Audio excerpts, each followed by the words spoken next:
Merci beaucoup d'être venus nombreux au Conservatoire des Arts et Métiers pour assister à cette masterclass, cette conférence sur les marchés immobiliers. Donc, en tant que responsable de l'ICH, je suis très heureux de vous accueillir, d'accueillir d'une part les élèves de Financia Business School et d'autre part les élèves de l'ICH, et d'ailleurs les anciens élèves de l'ICH aussi, que je vois nombreux dans cette salle. Pour ceux qui ne connaissent pas l'ICH, sachez que l'ICH est un institut de formation immobilière, un institut de formation immobilière axé sur le droit immobilier, mais avec bien sûr un pan important d'approche économique et financière et aussi technique. Finalement, un peu à l'opposé des formations immobilières de Financia Business School qui sont plutôt orientées économie et finance, notre spécialité en termes de formation immobilière, c'est plutôt le droit, notre spécialité, notre spécificité. Depuis 1960, donc au sein de ce vénérable établissement qui est le Conservatoire des Arts et Métiers, nous avons formé des milliers d'étudiants. Nous avons quelques 5000 diplômés depuis cette époque, du diplôme de l'ICH. Et puis depuis quelques années, nous préparons aussi certains étudiants à un master de droit de l'immobilier spécialisé dans le montage d'opérations immobilières. Voilà, je ne vais pas garder la parole trop longtemps. Donc je suis très heureux, je vous souhaite une très bonne soirée, une très bonne conférence. Je laisse la parole à Alfonso, directeur de Financia Business School, pour dire quelques mots. Merci beaucoup. Je voulais vous remercier. Vous êtes nombreux, donc ça fait plaisir, malgré le beau temps qui arrive. Naturellement, je voulais remercier l'ICH. C'est la deuxième fois qu'ils nous accueillent ici. Donc, ils ont un amphithéâtre magnifique. Donc, on est vraiment heureux de pouvoir le partager. Alors, un petit mot sur l'immobilier. On a invité tous nos étudiants, même ceux qui sont prêts à finance de marché, finance d'entreprise, gestion de patrimoine. Pourquoi ? Parce que effectivement, l'immobilier s'est financiarisé ces dernières années, de plus en plus, et il concerne des actifs différents et variés, et dans plein d'autres métiers. De toute façon, quand vous travaillez dans la finance, vous allez à un moment ou à un autre être confronté, en tout cas, à des problématiques d'immobilier. Donc, c'est important de vous sensibiliser sur ces points. Voilà. Je vais naturellement remercier Richard Mal, qui représente entre autres la BNP, un grand expert immobilier, donc on a la chance de l'avoir ce soir, et naturellement Nicolas Tarnot, qui nous accompagne depuis déjà quelques années. Voilà. J'espère que vous aurez l'occasion de poser plein de questions. Hein. Il n'y a pas de questions bêtes, donc voilà, bien au contraire, pour vous éclaircir sur les différents points. Voilà. Mais merci à tous et bonne masterclass.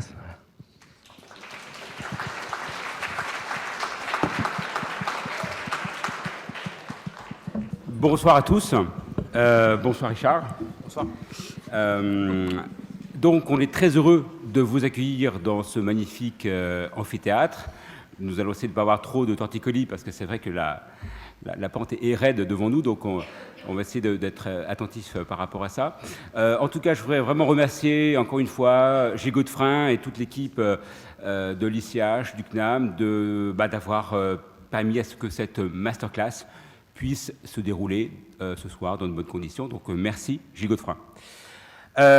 Donc on va essayer durant une heure, avant que vous puissiez poser toutes les questions que vous souhaitez, que vous allez nous poser tout à l'heure sur les thématiques que nous allons aborder, hein, le marché résidentiel, le marché tertiaire, mais on va aussi faire un petit flashback en arrière pour voir un peu comment ces marchés ont évolué, sans oublier de parler des conditions monétaires, parce qu'aujourd'hui, ce qui conditionne nos marchés immobiliers dans le monde sont étroitement liés à l'environnement monétaire, donc à l'environnement obligataire, hein, puisque nous sommes aujourd'hui en 2019 dans un environnement qui ne cesse de se mondialiser, de se financiariser, hein. Je rappelle que le monde actuel est un monde qui s'est construit autour de dettes au pluriel, puisque la dette publique et la dette privée dans le monde représentent près de 220 trillions de dollars et qu'elle augmente sans cesse et représente près de 3 fois le PIB mondial. Donc, au final, tout le monde se doit de l'argent. Si nous revenons au début des années 2000, où Alan Greenspan, à la tête de la Fed, pour relancer la crise qui venait de se mettre en place avec la crise des dot-com, a mis en place, en fait, cette politique d'assouplissement monétaire, hein, appelée quantitative easing, c'est-à-dire d'injecter des liquidités au niveau du marché interbancaire afin d'éviter à ce que puisse se produire un credit crunch et aussi, par l'occasion, éventuellement un bank run, c'est-à-dire, au final, à ce que les banques puissent être à court de liquidités et que les épargnants puissent finalement vider leurs comptes bancaires et comptes d'épargne. Donc, de ce quantitative easing, en fait, a été assez immédiat, puisque les taux ont finalement été baissés de manière réelle et significative. Et donc les marchés résidentiels et tertiaires aux États-Unis durant les années 2000 ont profité de cette politique d'assouplissement monétaire. Les conséquences, vous le savez, les subprimes, à l'époque, les encours étaient, au moment que la crise éclate, étaient de 1000 milliards de dollars. Et donc, forcément, ça a eu un impact immédiat sur le marché résidentiel américain et également au niveau des marchés financiers dans le monde. Depuis, en fait, et consécutif de cette politique monétaire mise en place par Alan Greenspan, la BCE a aussi mis en place une politique de quantitative easing à partir de 2010-2011, et donc elle a injecté près de 4 000 milliards d'euros, dont les banques en ont profité pour assurer de la liquidité. Et cette liquidité, en fait, a permis aux investisseurs, personnes physiques et personnes morales, d'aller s'investir sur les marchés résidentiels en Europe et aussi et surtout en France. Et donc, à cet effet, aujourd'hui, et plus que jamais, nous sommes dans un environnement où l'immobilier pose certaines questions, c'est-à-dire que les acteurs du marché s'interrogent notamment dans le résidentiel sur est-ce qu'on arrive en haut de l'évolution de ce marché, hein, notamment à Paris, puisqu'il y a plus que jamais un delta qui se constitue entre la capacité d'investir et le rendement de cet actif. Donc c'est la raison pour laquelle aujourd'hui, notamment dans des métropoles comme Paris qui tirent les prix vers le haut, il y a effectivement le marché de l'offre à la demande où il y a une demande supérieure par rapport à l'offre, avec notamment des non-résidents français et étrangers qui sont actuellement présents depuis près de 2 ans et qui forcément alimentent un marché résidentiel et un marché haut de gamme très actif. Mais ce marché-là, il est aussi directement lié par rapport aux conditions monétaires, hein, puisque aujourd'hui, on peut se financer avec un bon dossier autour de 1% sur 20 ans et en dessous de 1,50 sur 25 ans, sachant que l'inflation est à 1,80%. Donc, en fait, c'est la première fois qu'on peut, que le taux nominal est inférieur au taux d'inflation. Donc, vous voyez, pour commencer cette masterclass, hein, j'aborde cette dimension d'impact des taux d'intérêt dans l'environnement économique et dans l'environnement immobilier. Et donc, je vais passer la parole à Richard Mal, qui va, lui, je pense, reprendre le relais pour voir l'impact que ça peut avoir ou que ça a pu avoir sur le marché du bureau. Merci Nicolas pour cette introduction. Et avant toute chose, je pense, avant de parler sur la situation présente et du futur, je dis autant reparler aussi un petit peu du passé et de tout ce qu'on a pu connaître, à la fois en économie et en immobilier, au cours par exemple des 10 dernières années, et d'en voir aujourd'hui les conséquences qu'on peut avoir. Donc si on remonte à 10 ans, ça fait 2019-2009. Ça veut dire jusque ça, vous n'êtes pas venu pour rien, hein, 2019 moins 9, moins 10, 2009. C'est pile la crise économique et financière, hein, la pire qu'on a connue, comme vous le savez, depuis 1929, qui était consécutive à une montée des volumes de commercialisation en immobilier d'entreprise, même du marché résidentiel également, mais qui était somme toute assez modéré. Les loyers avaient assez peu progressé entre 2007 et 2009, simplement de 10-15%.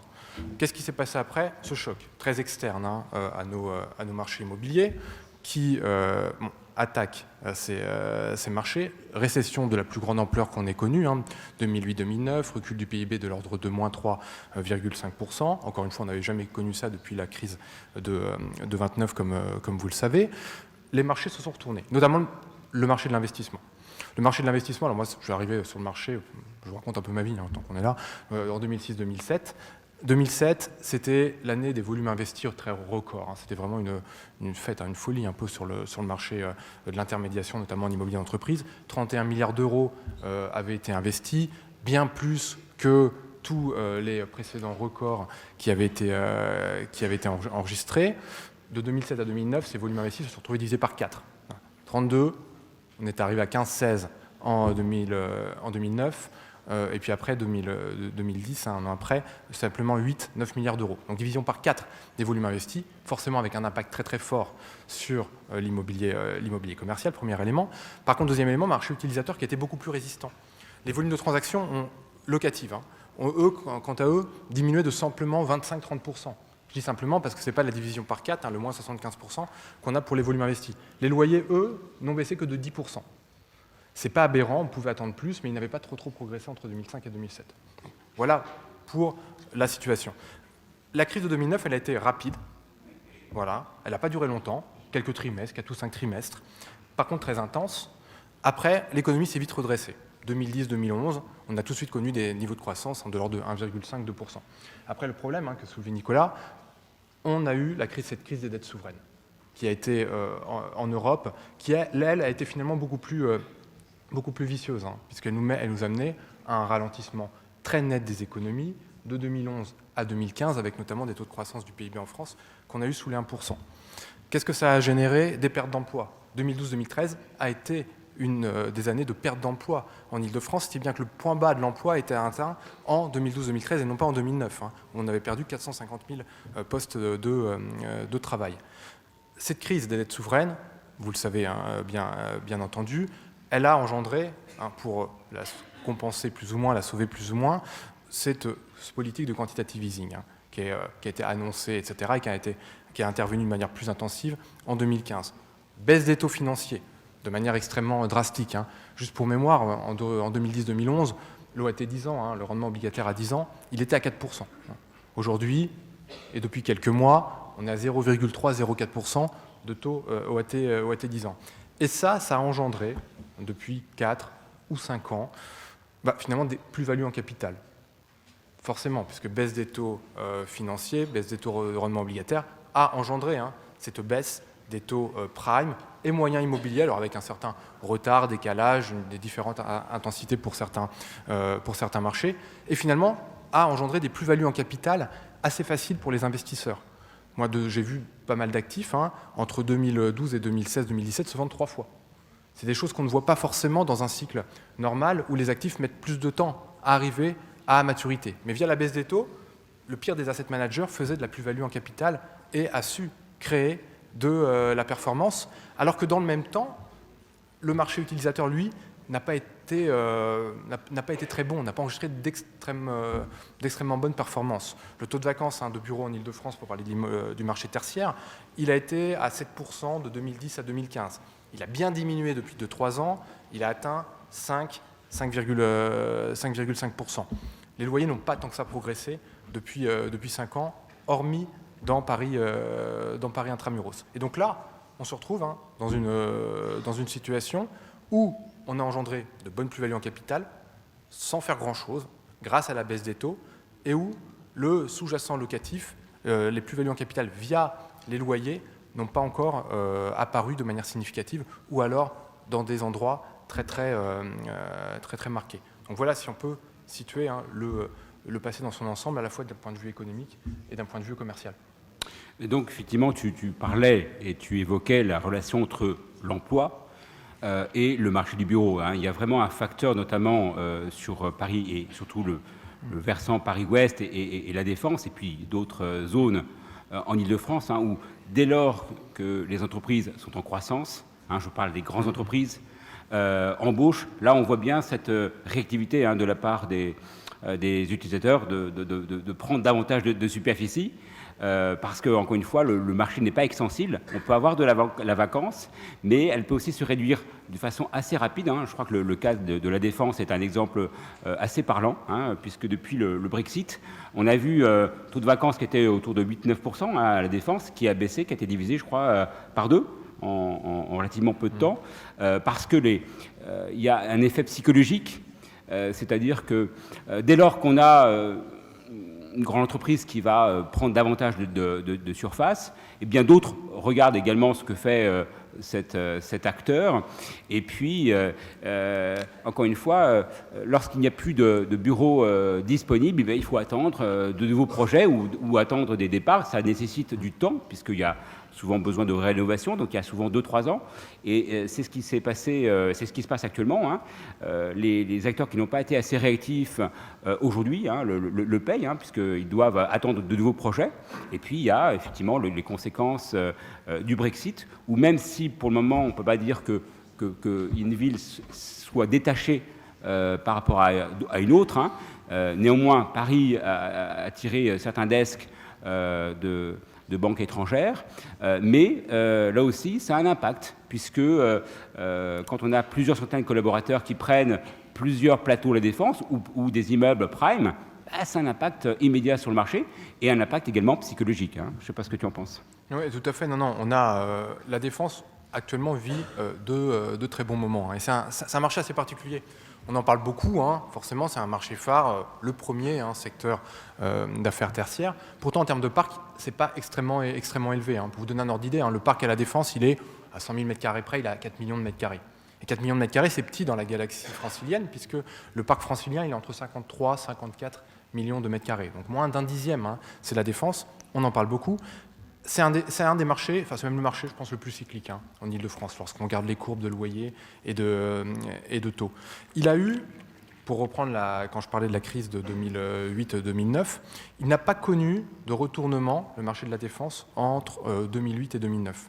Car contrairement à d'autres marchés, comme le Paris Quartier Central des Affaires ou autre, qui est davantage atomisé, lui, le Paris QCA, il est tout de suite très impacté par un choc économique, compte tenu du nombre important de locataires. Et finalement, il y a une réactivité très très forte, notamment parce que Paris est un marché avant tout hein, de petites et moyennes surfaces. La Défense, entre 2008, 2009, 2010, a connu des loyers stables, voire haussiers, parce qu'il n'y avait pas d'offres qui étaient disponibles sur le marché, et on avait connu un taux de vacances de 5%, alors qu'on était en pleine crise autour de l'espace ambiant et mondial à la Défense, et le taux de vacances donc est à 5%. Qu'est-ce qui s'est passé? On a eu des projets qui ont été mis en cours de construction et livrés un peu trop en même temps, notamment entre 2012 et 2013. Mais pour vous dire à quel point c'est un marché très sensible, on a eu simplement en 2012-2013 la livraison de 4 tours à la Défense. Facile, D2, Majunga, Carpe Diem, Eco. Il n'y en a pas 50, donc c'est facile à retenir. À peu près 200 000 m² donc d'offres livrées. Ça ne paraît pas beaucoup, 4 tours. Mais encore une fois, sur un marché de 4 millions de mètres carrés, c'est tout de suite énorme. Le taux de vacances a doublé. Voilà. Il y a eu un problème, un blocage du marché qui a été très fort à ce moment-là. Moi, je m'en souviens bien, on en parlait beaucoup avec les commercialisateurs. Les tours arrivaient, elles étaient livrées. Il faut reconnaître que même certains propriétaires retarder la livraison des tours. Moi, je m'en souviens de certains parce que dans la publication des résultats trimestriels d'une foncière, lorsqu'un actif est vacant, c'est pas très bien, et surtout un actif à la Défense qui arrive, c'est pas très bien. Donc, si on a un actif qui doit arriver le 15 juin, on va faire en sorte qu'il arrive le 15 juillet, comme ça qu'on va publier ses résultats au 30 juin, on n'aura pas ce trou dans la raquette assez fort de vacances assez fortes. Qu'est-ce qui s'est passé? On avait des loyers assez élevé à l'époque, au moment de la livraison de ces 4 tours, un loyer moyen de bureau neuf à la Défense qui avoisinait les 600 € du mètre carré. Pour vous donner un ordre d'idée, mais je vous donnerai le reste après. Des mesures d'accompagnement très faibles, autour de 10-12%. Les propriétaires, bien naturellement, on ne peut pas leur en vouloir, attendaient ce niveau de prix de commercialisation sur ces tours. Finalement, on a eu un blocage du marché pendant un an et demi. Aucune commercialisation s'est faite sur ces 4 tours. Pourquoi ? Parce qu'on attendait un repricing de celle-ci. Et finalement, les 4 propriétaires se regardaient un peu en chien de faïence, les locataires aussi. Et le premier qui allait faire une location avait finalement peur de se faire avoir en lui disant bah non, tu t'es fait avoir, toi tu as fait que 590. Non, le marché il a 550, etc. Une transaction s'est faite, notamment dans la tour ICO. Et puis après, le reste s'est fluidifié en l'espace de 2 ans. Ces tours se sont commercialisées. Alors par contre, à des loyers beaucoup plus faibles, autour de 450-500 €. Des mesures d'accompagnement qui ont nettement progressé, autour de 20-25%. 20-25% pour vous donner un ordre d'idée, c'est un quart du loyer ferme. Ça veut dire que pendant votre durée ferme, vous ne payez pas un quart du loyer. Donc retournement des loyers, mesures d'accompagnement élevées, et aujourd'hui, les loyers n'ont pas trop évolué à la Défense. Par chance, on n'a pas eu de livraison à la Défense, c'est aussi ce qui a joué, et c'est pourquoi, comme tu le dis, on a un taux de vacances aujourd'hui de 4-5%. C'est sûrement le point bas. On parlera du futur après, mais on peut déjà donner quelques esquisses. On a actuellement 400 000 m² d'offres en cours de construction à la Défense qui vont être livrées d'ici à 3 ou 4 ans. 400 000 m², c'est beaucoup pour la Défense, croyez-moi sur parole. On a en moyenne, en transaction moyenne à la Défense, entre 150 000 et au mieux 200 000 m² par an. Donc imaginez l'arrivée de 400 000 m² d'offres neuves, sachant que les 150 000 m² par an à la Défense ne se commercialisent pas uniquement sur du neuf. Ils vont aussi sur le marché global, actuel de seconde main. C'est pour ça que notre prospective de taux de vacances à la Défense est significative en niveau haussier. Il pourrait rejoindre un niveau à 2 chiffres d'ici 2 ou 3 ans. Il y a une certaine chance à la Défense actuellement, au-delà du Brexit, mais j'en reparlerai. On a un élément, c'est que la situation est pire en termes de livraison qu'en 2012-2013, parce que ce n'est pas 4 tours, mais c'est une dizaine, ça c'est évident. Par contre, les loyers ont déjà été purgés. On est déjà à des niveaux, loyer moyen neuf de 450 € et des espérances de loyer pour les tours qui vont être livrés entre 500 et 550 ou un peu plus. C'est loin d'être les 650, voire même parfois plus, attendus en 2008-2009. Les mesures d'accompagnement sont autour de 20-25%, même plus. Les propriétaires ont ça en tête. Et la plupart de ceux que je rencontre dans leur modélisation financière ou dans leurs attentes ont ces niveaux de prix en tête. Donc normalement, il ne devrait pas y avoir de blocage sur les prix. Oui, je ne dis pas qu'il n'y a pas trop qui est livré, mais en tout cas, il devrait y avoir une certaine fluidité commerciale et ces tours devraient peu à peu partir, d'autant plus qu'on a très peu d'immeubles vacants dans Paris, donc ça va faire la force aussi de la Défense. Autre sujet, tant qu'on en parlait, oui, du Brexit. Alors, je rebondis sur ce que tu viens de dire, et pour aussi évoquer de nouveaux acteurs qui s'invitent dans le marché du bureau, pas seulement à Paris, mais aussi dans toutes les métropoles mondiales, c'est le coworking. C'est pas qu'un effet de mode, c'est aussi un marché important, puisque si on prend WeWork, aujourd'hui c'est plus de 400 sites, l'année prochaine ils auront plus de 500. Donc actuellement on est aussi un petit peu sur la réserve, puisqu'ils ne publient pas leurs chiffres, ce n'est pas une entreprise encore cotée en bourse, ils doivent probablement y aller l'année prochaine. Donc là aussi, WeWork et ses concurrents. Donc là aussi, ils s'invitent sur un marché du bureau, puisqu'ils prennent à bail des immeubles entiers, particulièrement bien localisés. Donc là aussi, ça a un impact sur le marché lui-même, puisque tant sur l'offre qui diminue par rapport à cet nouvel acteur, mais également l'appréciation des investisseurs, justement par rapport à avoir un WeWork dans ces locaux. Il y a aussi des investisseurs, lorsque je les interroge, d'une façon un peu off, sont assez attentifs par rapport à des enseignes comme WeWork, parce que n'ayant pas de chiffres, de visibilité financière, et bien souvent ils sont pour le moment assez réservés à avoir un WeWork dans ces locaux. D'autant plus que WeWork est intéressant comme cas d'école, c'est que en fait, ce n'est pas le groupe lui-même qui prend de la superficie, ou plutôt qui s'engage contractuellement, mais à chaque fois, WeWork crée un véhicule spécifique par immeuble. Donc on voit bien un peu cette stratégie qui n'est pas forcément très transparente, même si elle est tout à fait légale. Mais en tout cas, WeWork est un véritable cas d'école aujourd'hui. En tout cas, il est observé par le marché de l'investissement et aussi par le marché immobilier tertiaire lui-même, parce qu'il compte, lui et ses concurrents, de plus en plus. Donc là aussi, on va essayer de voir l'évolution cette année, de voir éventuellement si son entrée en bourse se fait dans des conditions satisfaisantes, parce que n'oublions pas qu'une introduction ne signifie pas une réussite dans la durée. Mais en tout cas, c'est vrai que de nombreux investisseurs institutionnels aujourd'hui sont soit confiants avec justement ce type d'acteurs, ou alors pas du tout. En tout cas, lorsqu'on a un WeWork dans ses locaux, généralement, l'investisseur ou le bailleur demande eh bien, l'engagement d'un bail ferme de 9, voire 12 ans. Hein. Donc là aussi, c'est un peu le prérequis qu'on retrouve un petit peu dans tous les immeubles bien localisés et neufs. Hein. Je pense que Richard, là-dessus, aujourd'hui, vu l'offre qui est relativement assez rare, notamment dans QCA et dans le secteur prime, je pense que les bailleurs aujourd'hui ont la chance ou la chance est plutôt vers eux et exigent plutôt des beaux fermes. Oui, tout à fait. Non, pour reprendre le sujet du coworking et donner quelques points, c'est vrai que c'est l'un des sujets sur lesquels on est vite interrogé lors de réunions clients, que ce soit des clients locaux ou internationaux. Le coworking, il y a réellement une explosion mondiale des centres. Pour quelques chiffres que j'ai en tête, moi, c'est qu'on avait 1000 centres de coworking en 2012. Aujourd'hui, vous en avez 18 000. Voilà. À fin 2018, début 2019. Donc ça montre bien l'explosion de ce type de centre. Et parmi tous ces centres qui ont explosé, donc on a maintenant des institutionnels, des spécialistes de ce type d'établissement comme WeWork, on peut en discuter, où on a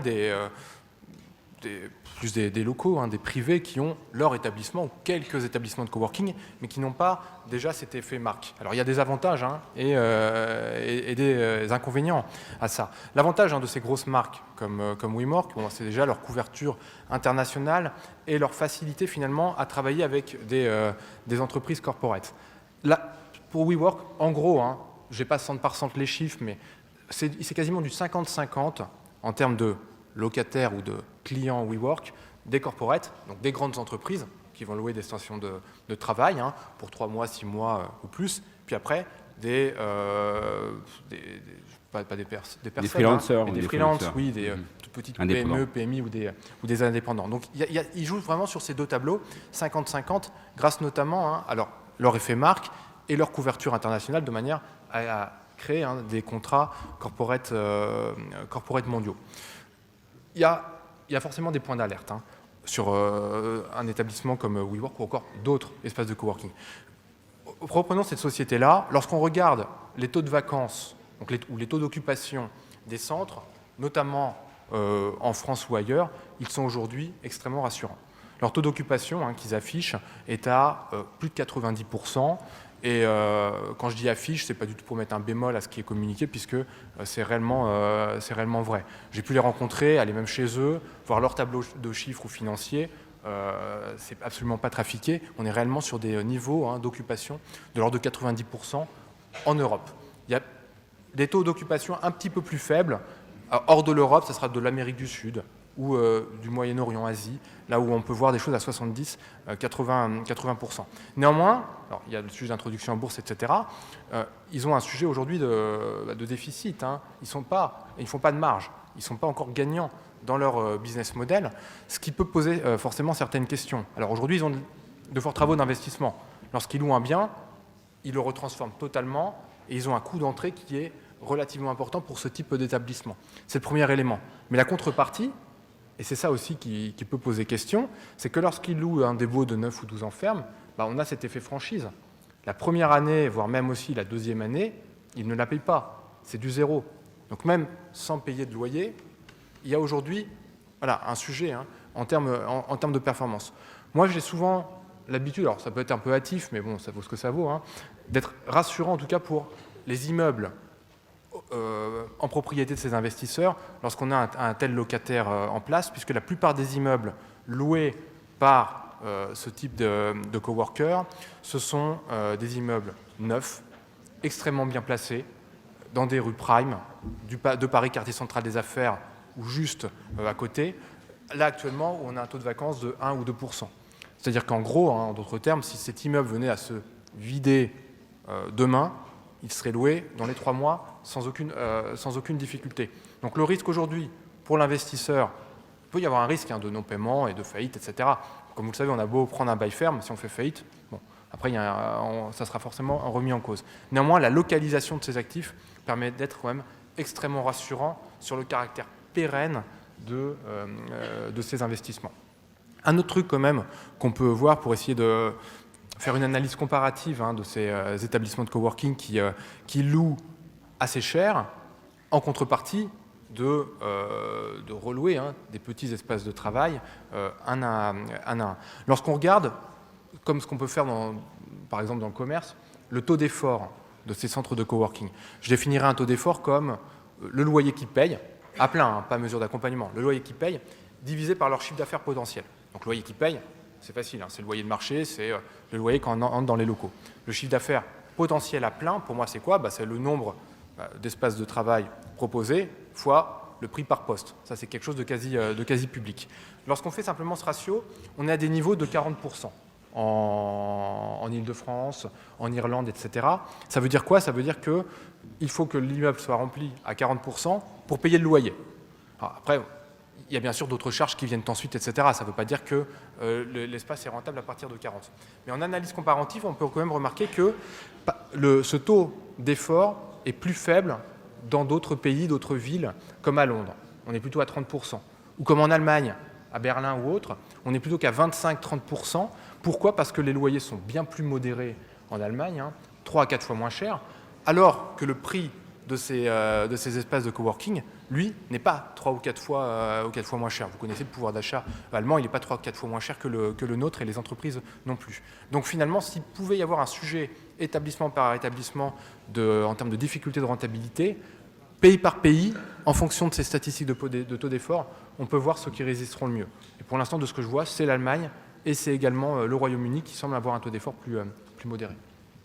Ah oui, effectivement, c'est intéressant le cas WeWork, puisque au départ, le modèle de cette entreprise américaine, c'est en fait de cibler les indépendants, les entrepreneurs, et au final, on s'aperçoit, comme tu l'as évoqué, on a une majorité dans les quartiers centrales des affaires et là où WeWork est installé, on a une majorité de clients corporate qui louent en fait ou qui privatisent des espaces dans ces tiers-lieux.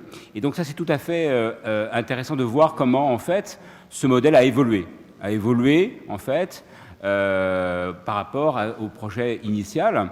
Ce qui veut dire en fait que les grandes entreprises finalement choisissent cette alternative non pas pour quelque part augmenter le nombre de mètres carrés dont elles ont besoin, mais aussi et surtout pour permettre à leurs collaborateurs entre deux rendez-vous, au lieu de revenir au siège par exemple à la Défense, à ce que le collaborateur puisse organiser une réunion, puisse rencontrer un client sur le site ou voir entre deux rendez-vous, puisse travailler dans ces espaces dédiés. Donc là aussi, on voit l'évolution à ce niveau-là.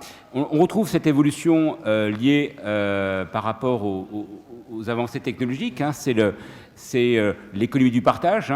Aujourd'hui, tout se partage. On est propriétaire de moins en moins, ou plutôt les nouvelles générations préfèrent être utilisateurs de biens, d'objets. C'est la raison pour laquelle le phénomène Airbnb aussi est également présent dans toutes les métropoles mondiales, avec aussi des conséquences, puisque il y a des conséquences sociétales, des conséquences économiques. Et donc c'est la raison pour laquelle les métropoles essayent de prendre des mesures par rapport justement ce type de plateforme qui représente un marché important. Il faut savoir qu'aujourd'hui, Airbnb à Paris, c'est près de 80 000 appartements sur la plateforme et on et on pense que près de 100 000 y seront d'ici 2 ans. Donc ça montre que finalement l'importance et le poids de ces plateformes dans cette nouvelle économie. Et surtout de rappeler que ça représente, vous voyez, sur le marché parisien, hein, puisque Paris c'est 1 370 000 logements, donc vous voyez, on n'est pas très loin des 10% de logements qui sont affectés à ce type d'hébergement. Donc il y a des conséquences puisque, comme vous le savez, ça enlève des locations à destination des locataires longue durée, hein, un bail de 3 ans.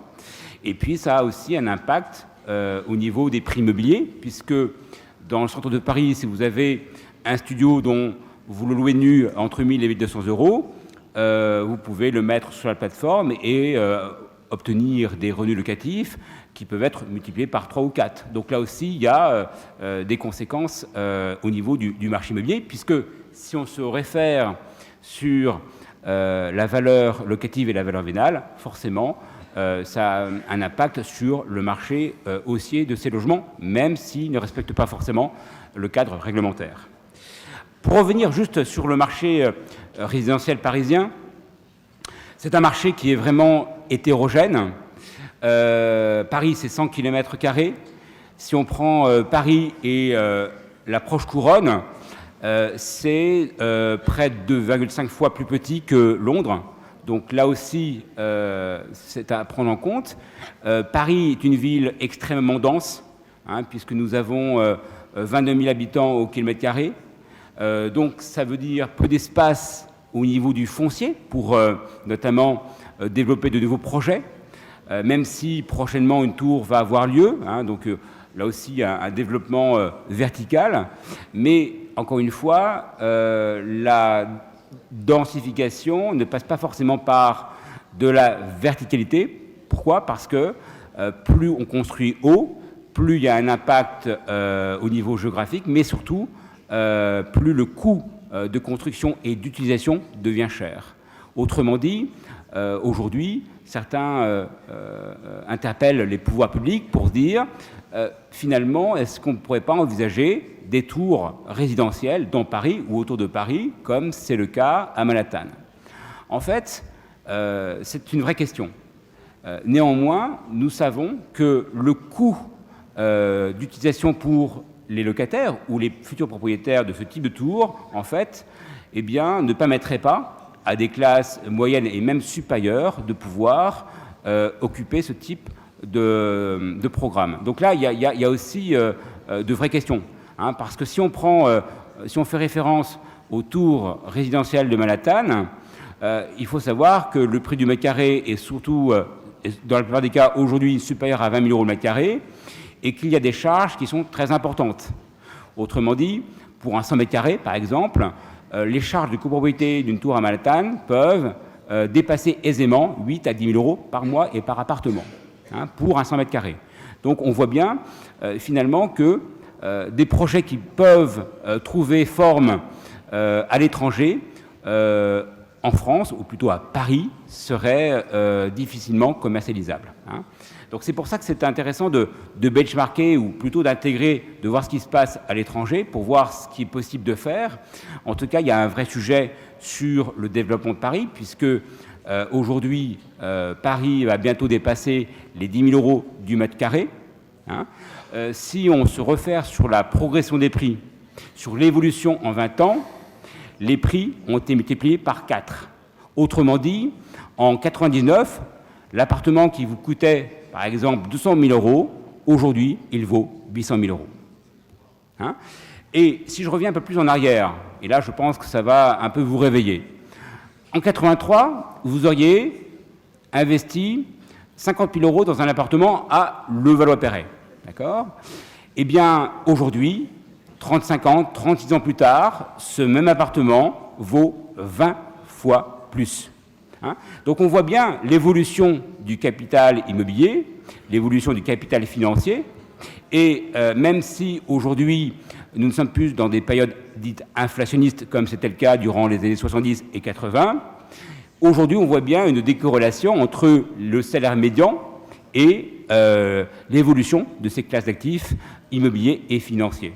Et donc, en fait, aujourd'hui, ce qui a permis de compenser cette hausse des prix immobiliers à Paris comme dans le reste du monde, c'est la baisse des taux d'intérêt. En 1999, le taux d'intérêt moyen était de 6%, même s'il y avait une inflation plus élevée qu'aujourd'hui. 6%, aujourd'hui, comme vous le savez, on est entre 1 et 1,5%. Donc, cette baisse des taux d'intérêt nominal a permis de compenser, en fait, cette augmentation des prix, avec notamment l'allongement de la durée, puisqu'aujourd'hui, 2/3 des nouveaux crédits immobiliers sont supérieurs à 20 ans.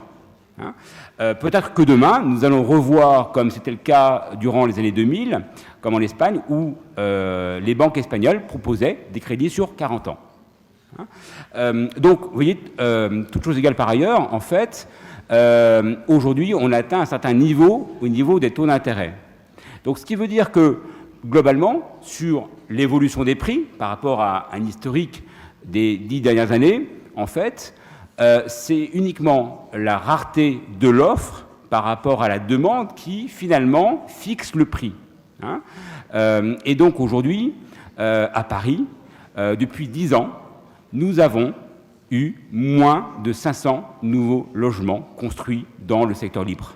Donc, ce qui veut dire qu'en fait, sur 10 ans, on a construit autour de 5 à 6 000 logements, ce qui est faible et peu, et ce qui, forcément, impacte les prix à la hausse, dans un contexte où les taux bas sont extrêmement attractifs, avec une inflation qui est supérieure au taux nominal.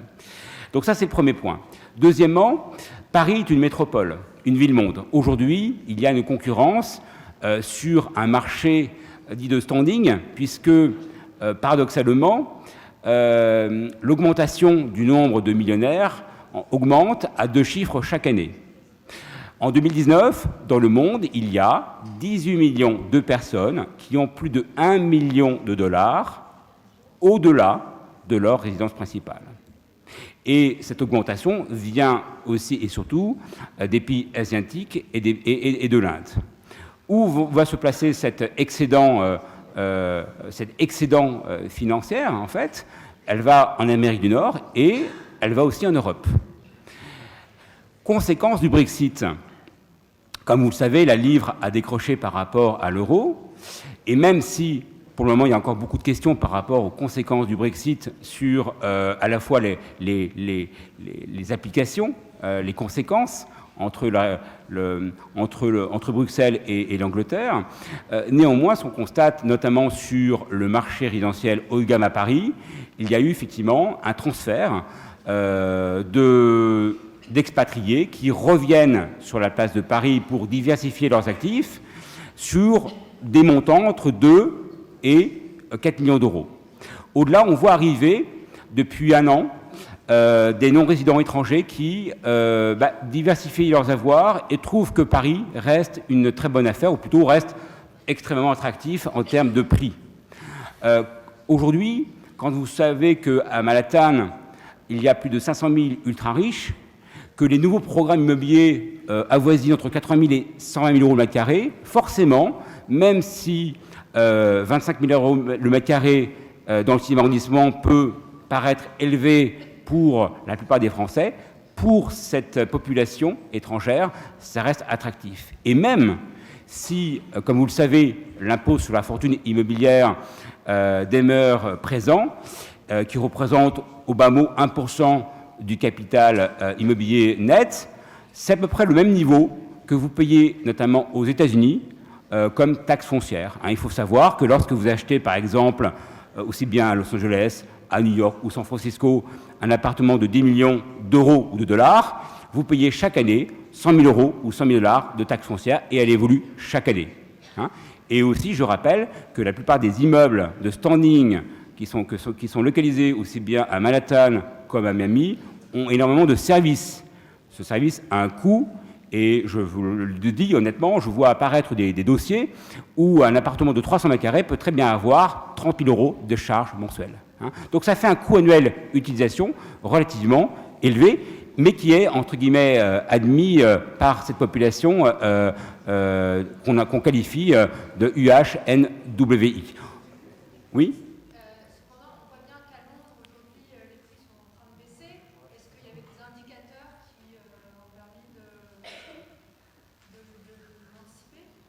Alors, vous parlez du résidentiel. Oui.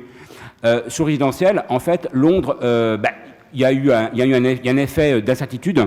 Donc, comme vous le savez, Londres est une place financière avec énormément de capitaux d'anciennes colonies qui sont présents sur ces marchés immobiliers haut de gamme, donc qui restent toujours actifs, mais il s'est déprécié autour de 15 à 20%. Et donc, le sujet actuellement, c'est certains Français et aussi résidents étrangers se posent la question soit d'arbitrer, c'est-à-dire d'obtenir un financement attractif sans vendre le bien, c'est-à-dire de le louer, et donc de financer une acquisition à l'étranger. Hein, ça se fait beaucoup dans le milieu anglo-saxon, hein, de travailler sur l'equity, hein, de faire du refinancement. Mais sur la partie actuellement résidentielle londonien, c'est vrai qu'on constate une baisse, mais qui est aujourd'hui stoppée. C'est-à-dire qu'en fait, elle ne va pas au-delà de 20%. Parce que, encore une fois, Londres sait être réactif et a été réactif, et je pense que Richard pourra, à mon avis, aborder les bureaux londoniens. Il y a des projets sont toujours en cours, les investisseurs sont toujours actifs à ce niveau-là, ce qui veut dire qu'en fait, même après-Brexit, les Anglais vont rebondir par toujours leur attractivité, à la fois géographique et fiscale. Il faut savoir que même si ce n'est pas Dublin, Londres est toujours attractif pour les non-résidents, notamment asiatiques. Donc il y a une compensation qui se fait, mais on ne peut pas parler aujourd'hui de crise immobilière sur le marché londonien. Non, je suis d'accord tout à fait avec ce que tu dis. Notamment en immobilier de bureau ou en résidentiel, etc., on fait des scénarios de prévision depuis quelques années. Là, on a toujours été plus pessimiste que ce qui a été réalisé, c'est notamment à Londres. Dès l'annonce du Brexit, enfin, du vote en faveur du Brexit le 23 juin 2016, on imaginait un fort ralentissement de l'économie et des dépréciations de prix, bureaux et logements assez significatifs de l'ordre de 10% par an pendant 3 ou 4 ans. C'était un scénario central qui ne me paraissait pas aberrant, d'autant plus que Londres a l'habitude d'être extrêmement cyclique, hein, et même d'être en avance par rapport aux chocs économiques mondiaux. Juste pour mémoire, vous allez dire, je parle beaucoup de 2009, mais c'est comme une référence. Le choc économique et financier vient des États-Unis. Les prix se sont retournés à Londres un an avant ceux américains. Qu'est-ce qui s'est pourtant passé de 2016 jusqu'à aujourd'hui? La croissance du PIB au Royaume-Uni est assez bonne, hein. Elle est autour de 1,5%. C'est assez enviable par rapport à d'autres pays européens, même comme la France. Le Royaume-Uni a toujours créé de l'emploi. En 2016, 2017, 2018, la tendance baissière commence seulement cette année et de manière assez modérée parce qu'on devrait rejoindre uniquement le seuil de PIB de l'ordre de 1%, compte tenu des fortes incertitudes et des échéances très fortes attendues cette année autour du Brexit. Comme aussi, hein, tu l'as dit, l'effet change, hein, la baisse, hein, de la livre par rapport aux autres grandes monnaies mondiales, hein, comme le dollar ou l'euro. On a une baisse de l'ordre de 15-18%, qui a été extrêmement rapide, hein. 1 ou 2 jours après l'annonce du Brexit, on a eu le taux de change qui a diminué, et puis après, une quasi-stabilisation à quelques points de pourcentage près. Ça a réellement aidé, favorisé, hein, les investissements, tant commerciaux que résidentiels, de la part d'étrangers, notamment les Asiatiques, qui sont toujours très friands et qui sont toujours très croyants, hein, envers la pérennité de la place londonienne, tant encore une fois pour l'immobilier commercial que le résidentiel. Et ça maintient, hein, vraiment des niveaux de prix assez raisonnables. Les taux de rendement immobilier n'ont pas trop augmenté en bureau, peut-être 10-20 points de base, mais c'est très très cosmétique. Les loyers de marché, eux, ont bien diminué entre 2015 et 2016, moins 20%, moins 25%. Les mesures d'accompagnement ont doublé. Et depuis, on est sur de la quasi-stabilisation depuis 2 ou 3 années. Donc un marché londonien qui se tient, qui pourrait décroître en termes de prix plus significativement en 2019-2020. Mais je me permets de dire pourrait parce que je me suis de temps en temps trompé au cours des dernières années. Maintenant, j'aimerais bien revenir sur le sujet du résidentiel, hein, et notamment Paris. Il est vrai, hein, que les taux, hein, la baisse des taux explique en grande partie, hein, cette frénésie et ce niveau haussier des prix. Pour vous donner un ordre d'idée, hein, on a fait des calculs de pouvoir d'achat immobilier en résidentiel en France, en prenant 3 facteurs. Le facteur, bien sûr, évolution des prix, évolution du revenu, et également évolution des conditions d'emprunt, les conditions d'emprunt incluant le taux et cette durée d'emprunt. Et qu'est-ce qui se passe? Depuis 10 ans, en l'espace de 10 ans, ce pouvoir d'achat immobilier, cette capacité à acquérir un bien a progressé de l'ordre de 35 à 40% pour la France entière.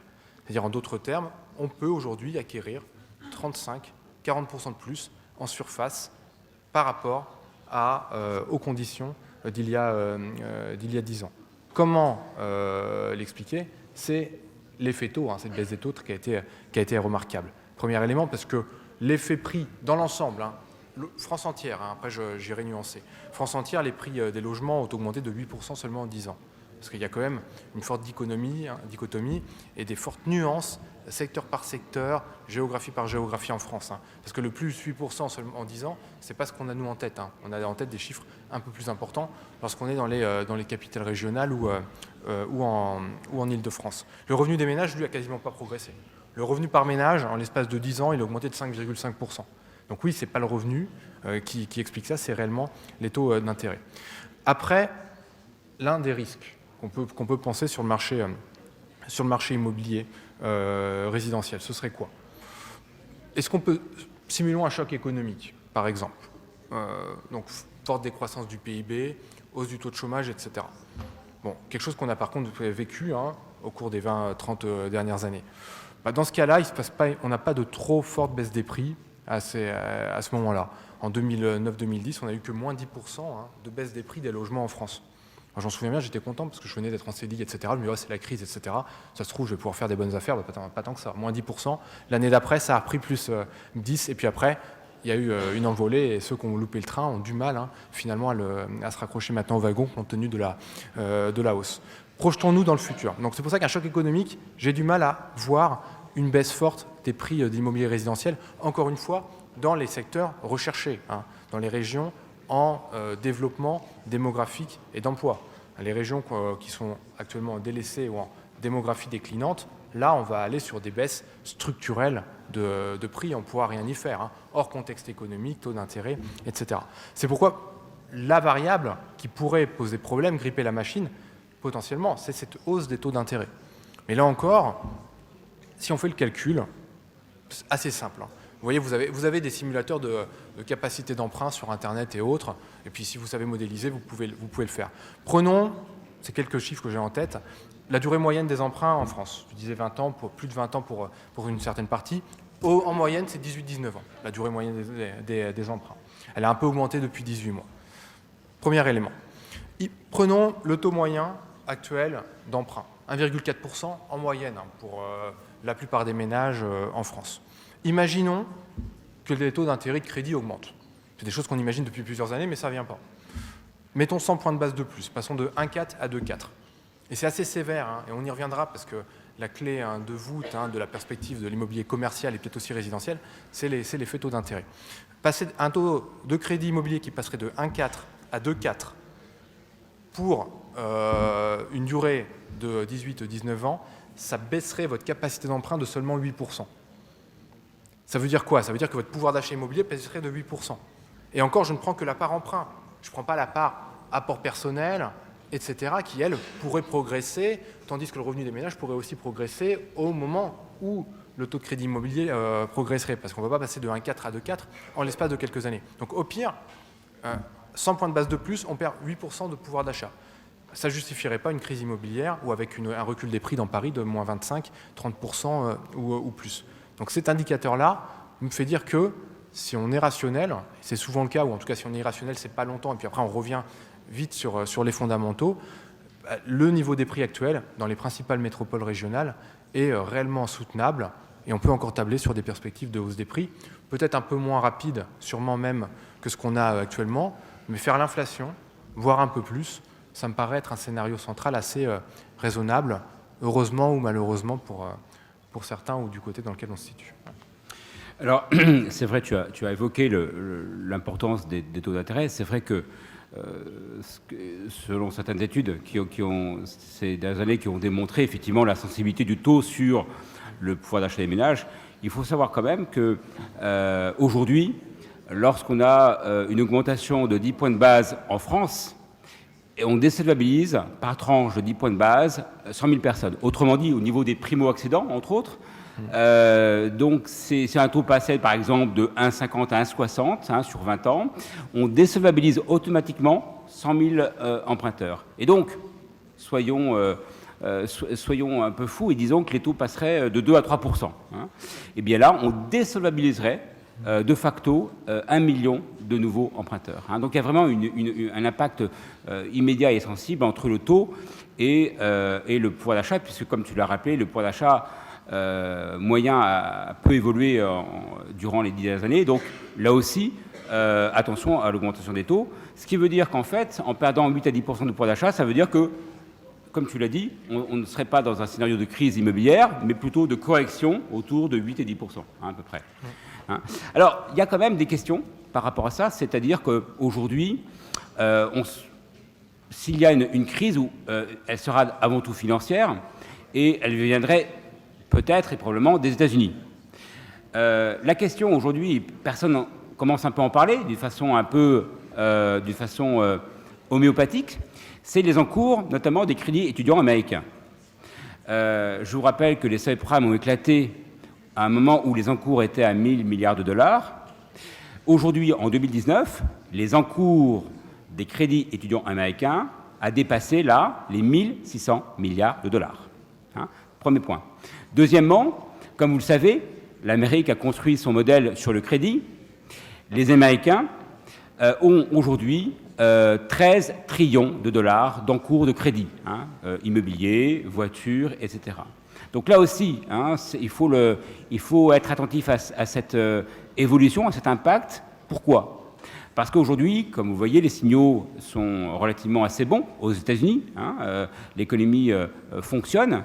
Mais attention, encore une fois, à des ralentissements qui pourraient très bien se produire, conséquence d'une guerre commerciale entre les États-Unis et la Chine. On ne sait jamais ce qui peut se produire.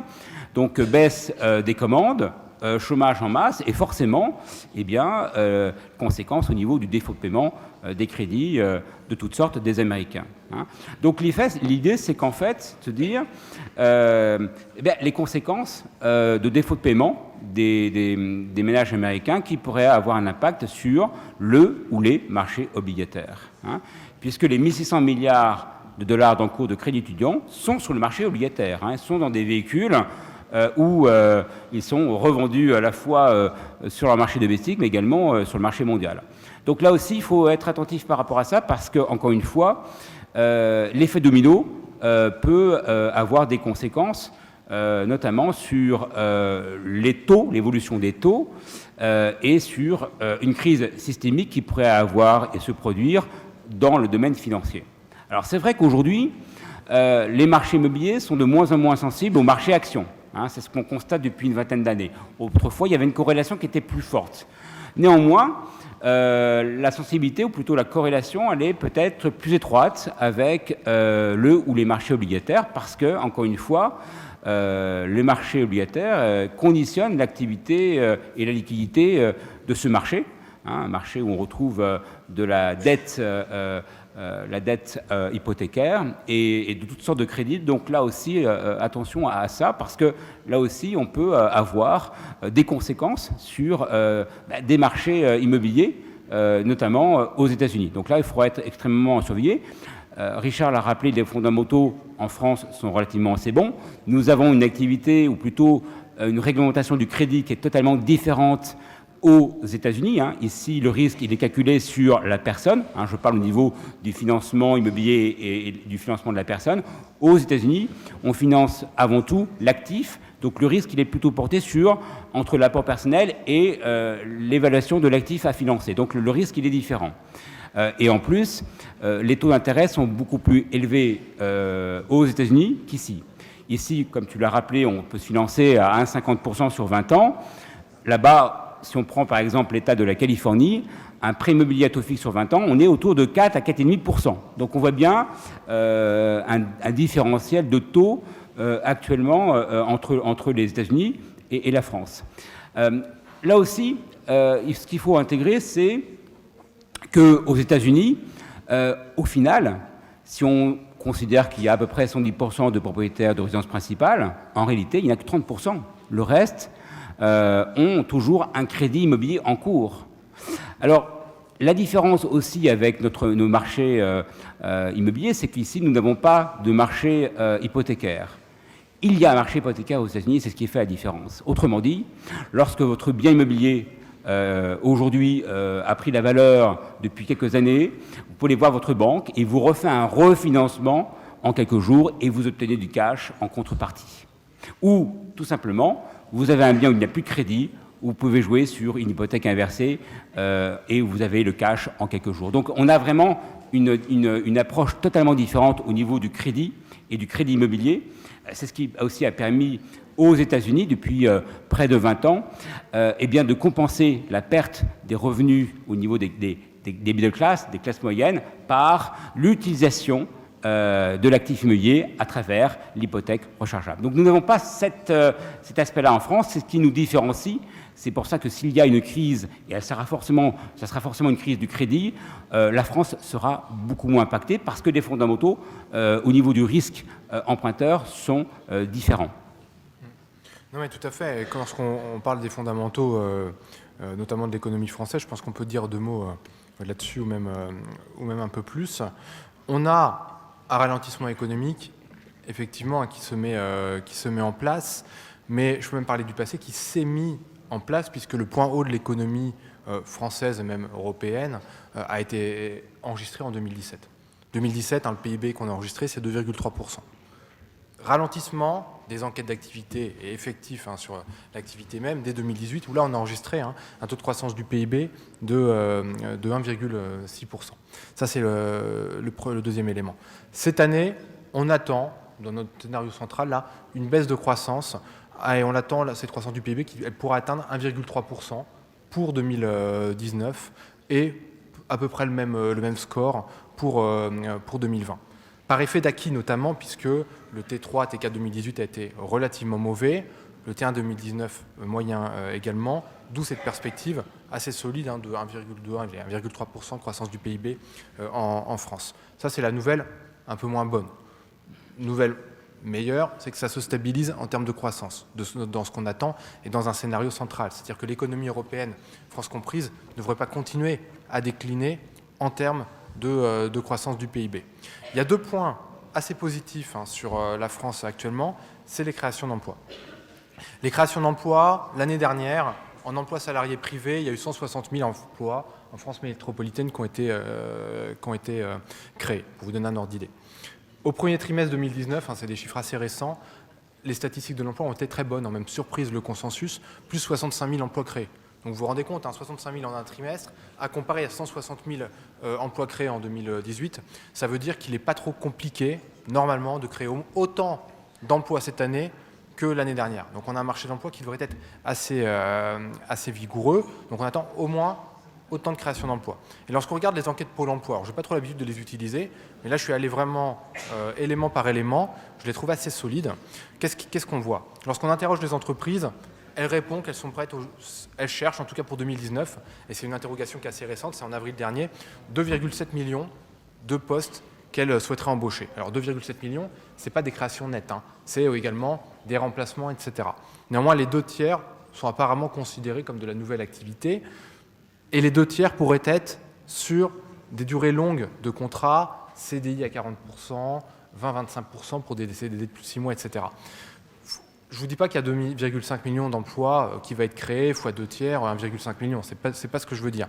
Néanmoins, les intentions d'embauche sont meilleures en 2019 qu'en 2018.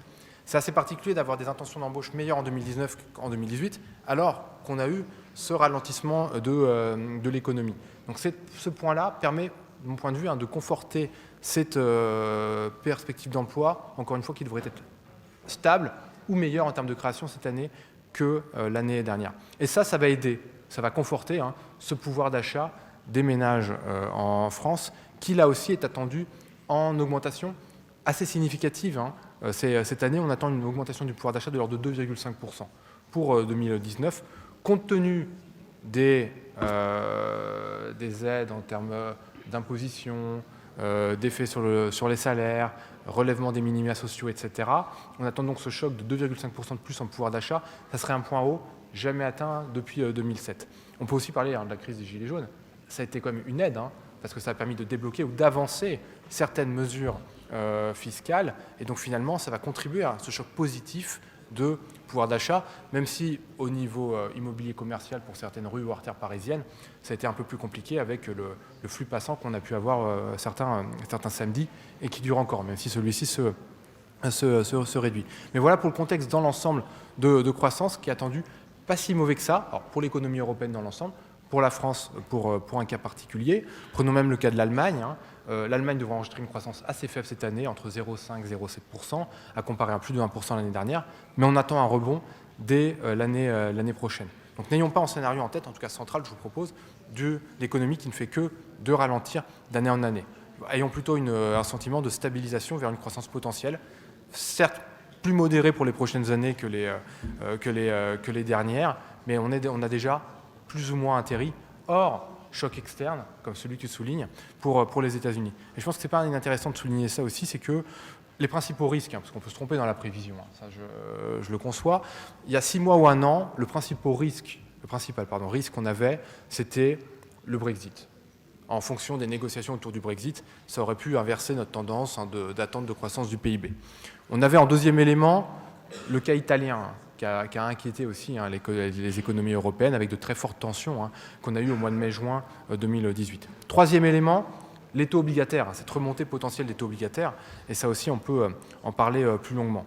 Là maintenant, si on doit voir les principaux risques qu'on peut avoir pour l'économie mondiale, le premier élément, c'est les États-Unis. Radar sur les États-Unis qui a connu 10 ans de croissance ininterrompue, sous un effet, bien sûr, de crédit, d'endettement, dont ceux que tu as tout à fait évoqués. C'est le premier point d'alerte. Voilà, un fort ralentissement, essoufflement des États-Unis aura forcément une répercussion sur nos économies et pourrait finalement contrarier ce scénario.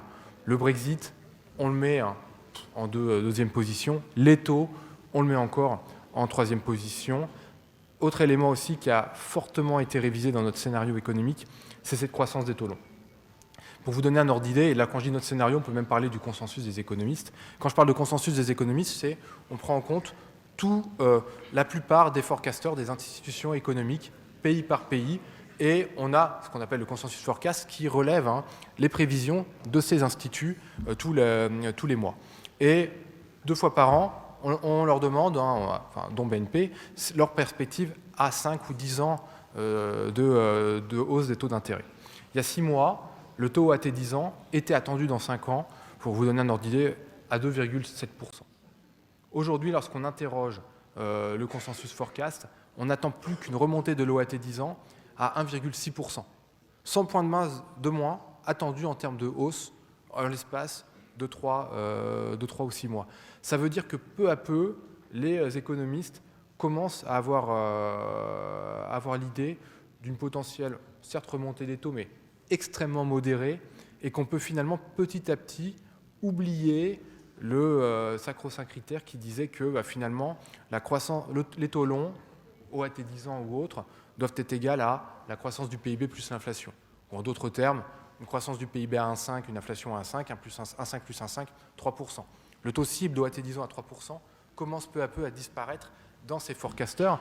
Et ces forecasters, c'est quand même aussi un peu eux qui font les marchés, puisque c'est eux qui renseignent, qui donnent leurs avis aux stratèges et à ceux qui prennent position sur les marchés. Donc ça aura forcément une influence. On attendait une hausse des taux plus significative depuis plusieurs mois, trimestres, avec cette quasi-arrêt du quantitative easing en fin d'année dernière. Ça n'a eu aucun impact sur les taux, puisque les taux longs ont baissé depuis 4 ou 5 mois. Et le ralentissement plus fort de l'activité économique, cette inflation très maîtrisée qui ne progresse pas malgré cette abondance de liquidités déversée par les banques centrales, font qu'on s'installe, on semble vraiment s'installer durablement vers des taux financiers relativement longs. Oui.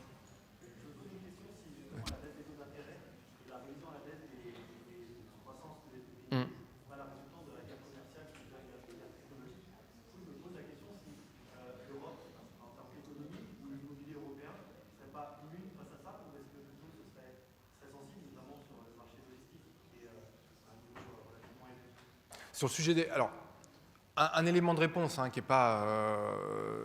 qu'est-ce qu'il est, c'est si on regarde plus en détail cette révision, je te l'enverrai, du consensus des économistes sur la perspective des taux longs à 5 ou 10 ans, il n'y a eu quasiment pas de révision pour les États-Unis. Voilà, on a eu simplement 20-30 points de base de révision pour les États-Unis, 40 points de base pour le Royaume-Uni, à quelque chose près, alors que la révision a été plus forte pour la France et l'Allemagne, de moins 100 points de base d'ici à 5 ans. La révision a été moins forte pour les dettes périphériques, comme Espagne, Italie, etc. Donc on se met vraiment en place comme le cœur, France-Allemagne, comme valeur refuge, et c'est eux aujourd'hui les bénéficiaires forts de cette prévision. Donc de mon point de vue, ce n'est pas uniquement ce critère de guerre économique, puisque les États-Unis eux-mêmes n'ont pas encore été impactés, et le scénario central de ce consensus ne voit pas encore de fort ralentissement aux États-Unis, même si, bien entendu, il faut l'avoir en tête. Donc je pense réellement que c'est le forecaster, de mon point de vue, peut-être moi le premier, commence à capituler, à se dire la remontée des taux d'intérêt, elle ne vient pas. Tout est fait, notamment en 2017 et 2018, tout était réuni pour que ça augmente. Tout était réuni au niveau géopolitique, des tensions, montée des extrémistes, etc. Une bonne croissance du PIB, une bonne inflation, plus de 2% de croissance du PIB, plus de 2% d'inflation, ça n'a rien fait. Des annonces d'arrêt du quantitative easing, ça n'a absolument rien fait. Alors que en 2012-2013, lorsque le quantitative easing a été instauré, les marchés l'ont anticipé dans les taux. 6 mois, 9 mois avant le premier achat de la Banque centrale, les taux avaient déjà diminué de 100-150 points de base. Aujourd'hui, aucune anticipation, ça ne bouge pas. Tous ces éléments-là tiennent à penser que ça va être vraiment compliqué que les taux remontent de plus en plus, hors choc externe, qui peut être là. Oui. Je veux juste rebondir sur ce que vient de dire Richard, c'est qu'en fait, il y a une offre abondante de liquidités prête à se placer dans le monde. Si on prend par exemple BlackRock qui gère près de 6 000 milliards de dollars et d'autres fonds, notamment américains, il faut savoir que ces encours augmentent parce que derrière, nous avons aussi une épargne qui augmente régulièrement, et pas qu'en France, puisque c'est en France où le taux d'épargne est le plus élevé au monde, où c'est parfois la deuxième place derrière le Japon ou l'Allemagne, mais globalement, on est sur le podium.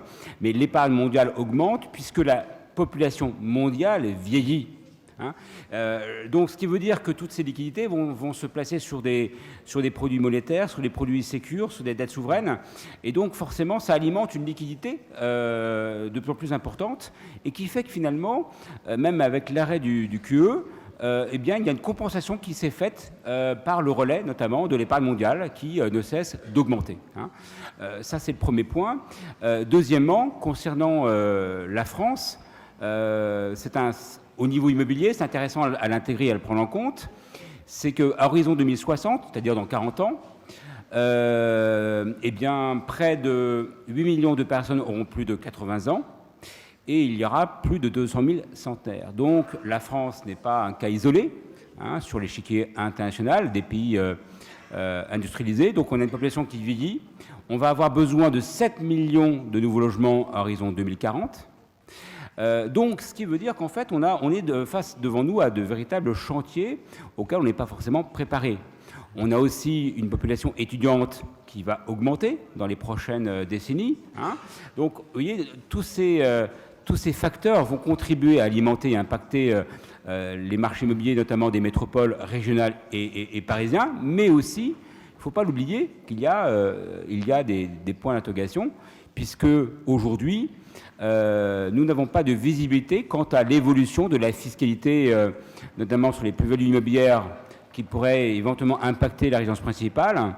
Et c'est un sujet qui est actuellement dans les cartons, mais qui pourrait tout à fait ressortir à un moment donné si le gouvernement actuel ou futur aurait besoin, quelque part, d'obtenir des recettes fiscales supplémentaires. Et comme vous le savez, l'immobilier est un actif qui est extrêmement fiscalisé. Donc ça, c'est le premier point. Deuxièmement, face à la fiscalité, on voit aujourd'hui les départements qui souhaitent relever leur partie au niveau des droits de mutation. Hein. Actuellement, on estime que l'augmentation serait de 1% sur 5 ans, donc c'est pas neutre. Donc là aussi, ça pourrait forcément avoir un impact sur la solvabilité notamment des ménages pour l'acquisition de leur résidence principale. Hein. Encore une fois, il faut rappeler qu'en France, le prix moyen d'un logement, c'est autour de 220 000 €. Hein. Donc là aussi, on a plusieurs marchés en France.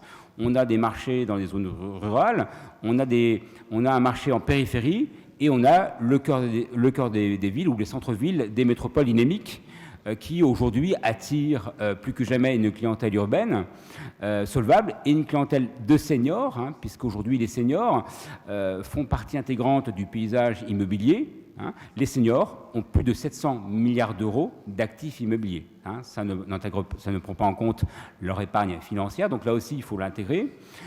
Et donc par rapport à ce vieillissement, par rapport à cette stratégie de revenir vers les centres-villes, et si nous remettons sur la capitale, à savoir Paris, forcément, il y a toujours un attrait plus que jamais à être dans Paris Intramuros pour des questions de proximité et pour des questions aussi de temps de transport.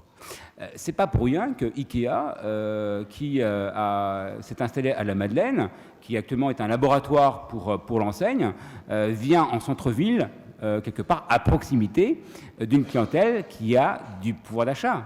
Hein. Celle qu'elle convoitait il y a 30 ans est en périphérie, elle n'en a plus. Donc elle vient encore des villes. Et vous allez voir par vous-même dans les prochains mois qu'elle va s'installer au cœur des métropoles régionales pour justement être à proximité de cette clientèle qu'elle souhaite convoiter. Hein. Donc là on voit aussi donc, cette évolution du paysage commercial hein, par rapport au résidentiel. Donc il y a une relation étroite. Il faut savoir que les consommateurs du e-commerce ne sont pas en zone rurale, ils sont bien dans les centres-villes, dans les agglomérations. Donc on voit finalement un découpage, ou plutôt une France à plusieurs vitesses, un marché immobilier à plusieurs vitesses. Il y a des villes aujourd'hui comme Saint-Étienne, comme Grenoble, où le marché immobilier résidentiel baisse, tandis que le centre-ville de Bordeaux se maintient bien et aussi et surtout le marché parisien. Donc plus que jamais en fait, il y a l'effet rareté qui continue de jouer sur le prix immobilier d'un actif résidentiel, ça c'est le premier point. Tant que les taux vont rester bas, ça va continuer de solvabiliser pas uniquement des primo-accédants, mais des seconds-accédants, ceux qui ont déjà réalisé des plus-values. Mais il y a donc des interrogations sur, encore une fois, le modèle fiscal français qui peut aussi impacter les acheteurs et les investisseurs à ce sujet. Autre remarque aussi, depuis 2 ans, je pense que Richard l'a remarqué, on voit revenir sur le marché résidentiel des institutionnels investir sur cette classe d'actifs. Hein, je rappelle qu'en 90, les banques, les assurances avaient dans leur portefeuille près de 1 200 000 logements. Aujourd'hui, elles n'ont plus que 200 000, mais on voit réapparaître des foncières, des investisseurs revenir sur cette classe d'actifs, aussi bien en France comme en Allemagne, parce que, encore une fois, le delta entre le taux de financement et la rentabilité dégagée, la rentabilité locative, leur permet de diversifier leurs investissements et donc d'aller sur cette classe d'actifs. Donc, pour conclure sur cette partie résidentielle, globalement, les métropoles mondiales et les villes-mondes vont continuer de se consolider. Pourquoi ? Parce qu'en 2060, 75% de la population mondiale vivra en ville. Et donc, on va avoir, là aussi, une véritable dichotomie entre des centres-villes hyper connectés avec des immeubles domotisés, bien localisés, et des périphéries qui peuvent, dans certains cas, être un peu les perdants de cette évolution urbaine. Et forcément, nous allons avoir, et nous aurons, plus que jamais, différents marchés immobiliers au cœur des villes. Non, mais tout à fait. Juste pour revenir sur le commerce et l'évolution des taux dans l'ensemble, je parlais des taux financiers, je me permettais d'en parler. Hein. On vous disait qu'on attendait des taux relativement stables d'ici à au moins 18 mois, voire remonter s'il y a, mais très très légère. L'impact sur les taux de rendement immobilier, les taux de capitalisation, s'en ressentent un peu. Hein. En bureau, pour vous donner un ordre d'idée, en taux prime, bureau parisien ou même France, on attend une relative stabilisation des taux prime. S'il y a baisse, c'est vraiment cosmétique, 10 ou 15 points de base. dans Paris QCA notamment. Le taux prime actuellement dans Paris QCA, on l'affiche à 3, il devrait atteindre 2,9. On a quelques transactions qui devraient se signer à ces taux-là d'ici les prochains mois. Ça, c'est le premier élément. Donc globalement, bureau, taux prime relativement stable, hormis exception. Par contre, le taux moyen, lui, continue à diminuer. C'est normal, finalement, qu'est-ce qui se passe? Ça fait 4 ans qu'on a des taux prime, à peu de choses près, relativement stables, en tout cas qui ont déjà effectué le plus important de la baisse. Mais en comité d'investissement, pour la plupart des investisseurs, il y a quand même cette course à acquérir ces actifs qui fait que lorsqu'on s'habitue à l'environnement, par exemple dans Paris QCA à 3, dès qu'on a un actif à 3,3, 3,25, on a l'impression que c'est la bonne affaire. C'est comme en résidentiel. Paris, lorsqu'on regarde à 12 000 euros du mètre carré, au début ça fait mal. Notre deuxième jour, voilà, et puis après dès qu'on est à 11 500, on appelle, on a envie de faire une offre tout de suite, on croit qu'on fait la meilleure affaire du monde. Et on est un peu dans ce cas-là sur le marché de l'investissement, où de ce que je vois actuellement, parce que les bases en 3-4 mois ne sont pas encore assez remplies, notamment avec le T1 qui a été léger, c'est encore une baisse de taux moyen sur 2019 pour les bureaux, avec bien sûr un plus-value en capital donc attendu, plus modéré certes que l'année dernière, mais via l'effet taux et aussi via l'effet loyer, puisque l'indexation devrait être assez significative cette année, autour de 2% via l'ILAT. Ça, c'est pour le bureau. Logistique, les taux devraient encore baisser. Le taux prime logistique en France, il est aujourd'hui autour de 4,5, il pourrait approcher les 4,25, voire même passer un peu en dessous, 4% pour cette année. Ça serait une première déjà d'atteindre 4% pour de la logistique, c'était il n'y a pas encore longtemps le bureau, et ça ferait qu'on n'aurait que 100 points de base d'écart entre du bureau et de la logistique. C'est pas beaucoup. Historiquement, c'est 200-250 points de base. Et ça, c'est l'effet je cours vers davantage de rendement parce que mon taux parisien, lui, reste trop longtemps stable à 3%. Ça sera finalement c'est rare dans l'histoire où on a des taux si bas, c'est la première fois, mais qui restent si longtemps que ça. Et la conséquence, c'est je vais chercher des actifs qui sont un peu plus chers, je fais une offre, comme je ne suis pas le seul à avoir cette bonne idée, ça baisse, ça baisse, ça baisse, et au global, on va avoir finalement une compression des rendements, une convergence, pas vers le même taux, mais en tout cas une réduction des écarts entre les différents actifs. Et on aura tendance finalement à moins sanctionner les défauts des uns et des autres. Encore une fois, comme en résidentiel. Lorsque tout va bien, s'il n'y a pas d'ascenseur, tant pis, on va quand même acheter. Si la salle de bain est mal placée, voilà, on va faire pareil. C'est ce qui se passe aussi en immobilier d'entreprise, dans les comités d'investissement. Le seul bémol actuellement, où là on peut voir quelques hausses de taux ou des difficultés, c'est réellement sur le commerce. On va acter, peut-être pas au T1, ça n'a pas été fait, mais au T2, au T3, une remontée du taux prime, même le prime, des centres commerciaux, qui est aujourd'hui autour de 4,5%, bien au-dessus du taux des pieds d'immeubles qui est à 2,5%. 200 points de base d'écart, là aussi, c'est historiquement élevé. On n'a normalement que 100 points de base d'écart entre le taux prime pied d'immeuble et le taux prime centre commercial. Donc il y a réellement cette aversion au risque du commerce, pour les raisons que tu as totalement soulignées, et ça devrait perdurer. Malgré ces taux financiers bas, on devra encore avoir des taux, notamment sur les centres commerciaux et les parcs d'activité, au niveau de 4,5 et voire même remonter encore de 10, 15, 20 points de base, compte tenu de l'aversion au risque qui se passe là. Alors qu'il y a quelques années, 5 ou 10 ans, le commerce était l'actif le plus recherché. Depuis 2-3 ans, on voit cet inversement de tendance au profit d'autres classes d'actifs plus rentables, qui font moins peur, plus rémunératrices, comme la logistique ou d'autres classes d'actifs plus alternatives. Ce n'est pas une conjoncture, ça semble réellement une tendance qui s'inscrit dans le temps. On ne va pas être concentré que sur le corps, comme de la France ou de l'Allemagne, pas uniquement sur les actifs phares, bureaux, commerce, pieds d'immeuble, mais on va élargir le spectre d'investissement, à la fois d'un point de vue géographique et à la fois d'un point de vue de qualité d'actifs. Et c'est ce qui devrait se passer au cours des 5 ou 10 prochaines années, de manière à proposer davantage de rendement que ce qu'offrent les meilleurs produits, puisque ça, c'est vraiment un problème pour les gestionnaires de fonds. Alors, avant de vous donner la parole, si vous avez des questions, si aujourd'hui vous souhaitiez racheter tout le Paris résidentiel, il faudrait faire un chèque de 750 milliards. Et si vous souhaitez acheter l'Île-de-France au niveau du résidentiel, eh bien là, il faudrait mettre un chèque de 2700 milliards d'euros. Hein. Voilà sur la valeur du patrimoine résidentiel aujourd'hui. Donc, et bien que Paris, 60% des résidences principales sont des locataires et 53% en Île-de-France. Hein.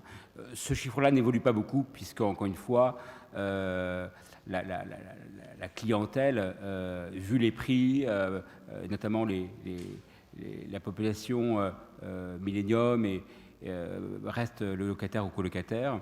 Et donc forcément, ça n'évolue pas dans le paysage parisien. Par contre, on voit de plus en plus, ou plutôt que le taux des résidences secondaires augmente à Paris, notamment avec la présence des non-résidents français ou des non-résidents étrangers. Richard, je pense qu'on va peut-être terminer maintenant et donc vous remercier de votre présence, hein, déjà. Merci. Merci.